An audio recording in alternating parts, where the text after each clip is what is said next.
Сәлем достар, біздің бүгінгі саяхатымыз шығыстағы Абай мен Шәкәрім жатқан ұлылардың мекені Жидебайдың тарихымен танысамыз. Жидебай Семей қаласынан 180 шақырымда орналасқан. Жол бойы зерікпейсіз, себебі сізді тарихқа толы орындар күтіп тұрады. Күшікбай бұлағынан су ішіп, Бөрліде Мұхтар Әуезовтің мұражай үйімен танысып, Еңлік кебек кесенесі мен үңгіріне тоқтап, әйгілі поэмадағы оқиғаларды көз алдыңызға елестетесіз.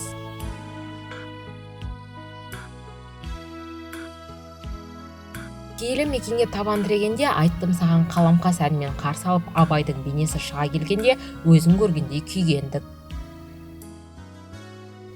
Жидебайға алғаш келгенде Абайдың үшінші әйелі Еркежанмен бірге тұрған Қара шаңыраққа келесіз. 30 жыл өмірін өткізген сүйікті шығармаларын жазған киелі мекен Жидебай Абай үшін ыстық.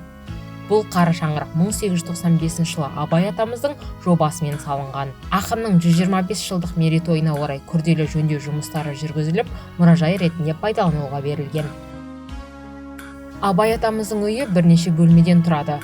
Атап айтсақ, ас үй, қонақ қарсы алатын бөлме, ет сақтайтын бөлме және 2 дәлізі бар. Дәліз қабырғасында Абайдың ата-бабаларының шежіресі және ақынның дәуірін сипаттайтын фото құжаттар ілінген. Ас үйде күмбез тәрізді 2 қазаны бар пеш орналасқан. Үлкенінде ет, кішісінде жеңіл-желпі тағамдар пісірілген. Пештің күмбез тәрізді жағы бөлмені будан қорғайды. Үй жабдықтары арасында астау, қымыз қоятын жиынтық бар. Бөлмеде ыдыс-аяқ қоятын шкафтар тамақ пен азық-түлікті сақтауға арналған асадал жиһаздармен толыққан. Терезенің оң жағында ағаш кереует, оның беткі жағы сүйекпен қапталған. Кереуеттің үстінде қызыл жапсырмасы бар қара барқыт кілем ілулі. Ол Абайдың әйелі Ділдәнің жасауымен келген. Келесі қонақ бөлменің еденіне сырмақ төселген. Абай атамыз сырмақ үстінде отырып, қонақтармен әңгіме дүкен құрғанды жақсы көрген екен. Төрде екінші әйелінің жасауымен келген парсы кілемі ілулі тұр. Абай атамыз өлең ғана жазып қоймай, аңшылықпен де айналысқан. Қабырғада генерал-губернатор сыйлаған мылтық ілулі тұр.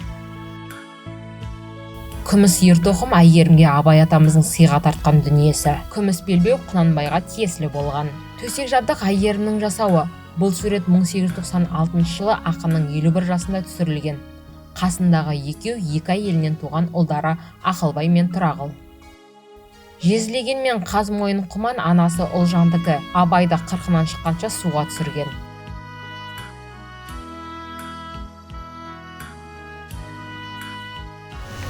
Абай атамыздың бізге жеткен құнды дүниелері осы жұмыс бөлмесінде жазылған.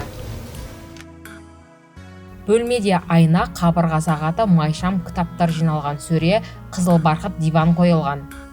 Жер үстінде сол кезде ойнаған ойындар дойбы, тоғызқұмалақ тастарының сүйектен жасалған түпнұсқалары сақталған.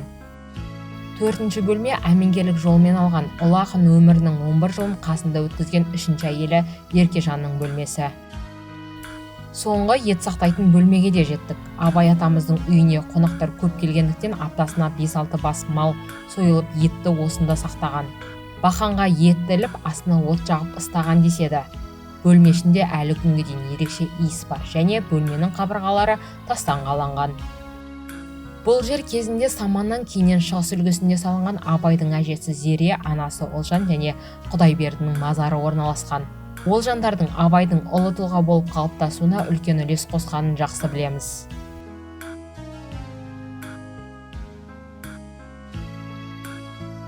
Абай мен Шәкәрімнің кесенесіне кірер жерде зираттан алынған топырағы бар. 1940 жылы Абайдың басында Мұхтар Әуезов арнайы әкеліп қойған белгі тасы да осында тұр. Кесенеге ұзын дәлізбен кіресіз, содан соң үлкен амфитеатр орналасқан. Бұл амфитеатр Абай оқулары өтетін ерекше орын.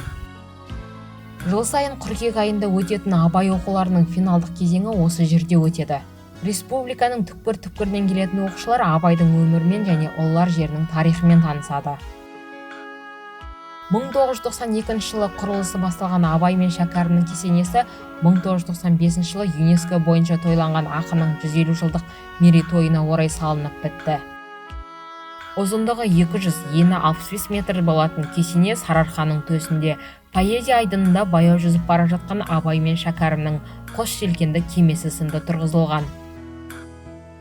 Оң жақ бетте Абай атамыздың күмбезінің жерден биіктігі 38,5 метр.